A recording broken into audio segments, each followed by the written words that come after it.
ഓണത്തിനിടയിൽ ഒരിക്കലും സംഭവിക്കാൻ പാടില്ലാത്ത, ഓണത്തിനിടയിലല്ല ഒരിക്കലും സംഭവിക്കാൻ പാടില്ലാത്ത ഒരു പരാമർശം ഇന്നലെ ഒരു അധ്യാപികയുടെ ഭാഗത്തു നിന്ന് വന്നത്. ഓണത്തെക്കുറിച്ച് ഏറ്റവും മോശമായ വർഗീയ പരാമർശം തൃശൂർ പെരുമ്പിലാവ് ഓണാഘോഷത്തിനായ വർഗീയ പരാമർശത്തിൽ അധ്യാപികയ്ക്കെതിരെ പോലീസ് കേസെടുത്തിരിക്കുകയാണ്. പെരുമ്പിലാവ് കല്ലുംപുറം സിറാജുൽ ഉലും സ്കൂളിലെ അധ്യാപിക ഖദീജയ്ക്കെതിരെയാണ് കേസെടുത്തത്. പോലീസ് നടപടിക്ക് പിന്നാലെ ജോലിയിൽ നിന്നും അധ്യാപികയെ മാനേജ്മെന്റ് സസ്പെൻഡും ചെയ്തു. ഓണം എന്ന് പറയുന്നത് ഹിന്ദു മതസ്ഥരുടെ ആചാരമാണല്ലോ അല്ലേ, എല്ലാവർക്കും അറിയുന്ന കാര്യമാണ്. അപ്പോൾ ആ ഒരു സെലിബ്രേഷനുമായി ബന്ധപ്പെട്ട് നമ്മുടെ മക്കളോ അല്ലെങ്കിൽ നമ്മളോ അത്തരത്തിലുള്ള കാര്യങ്ങളെ ഒരു തരത്തിലും പ്രോത്സാഹിപ്പിക്കാൻ പാടില്ല. കാരണം മറ്റു മതസ്ഥരുടെ ആചാരങ്ങളെ നമ്മൾ കൂട്ടുപിടിച്ചു കഴിഞ്ഞാൽ അത് ശിർക്കായി മാറാൻ ചാൻസ് ഉണ്ട്. അല്ലാഹുവിനോട് പങ്കു ചേർക്കുന്നതിന് തുല്യമാണത്. സ്കൂളിലെ ഓണാഘോഷവുമായി ബന്ധപ്പെട്ട് അധ്യാപിക വാട്സാപ്പ് ഗ്രൂപ്പിൽ പങ്കുവച്ച ഓഡിയോ സന്ദേശത്തിനെതിരെ വ്യാപക പ്രതിഷേധമാണ് ഉയർന്നത്.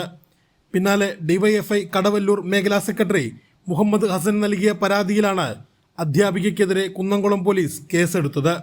അധ്യാപികയുടേത് വ്യക്തിപരമായ അഭിപ്രായമാണെന്നും സ്കൂളിന്റെ നിലപാടല്ലെന്നും വ്യക്തമാക്കിക്കൊണ്ട് മാനേജ്മെന്റ് അധ്യാപികയെ സസ്പെൻഡ് ചെയ്തു. അധ്യാപിക വർഗീയ വിഷം കുത്തിവെക്കാൻ ശ്രമിക്കുകയായിരുന്നു എന്നാണ് ഡിവൈഎഫ്ഐയുടെ പ്രതികരണം. കേരളത്തിലെ വിദ്യാലയങ്ങൾ പൊതുവെ മതനിരപേക്ഷതയുടെ കേന്ദ്രങ്ങളാണ്.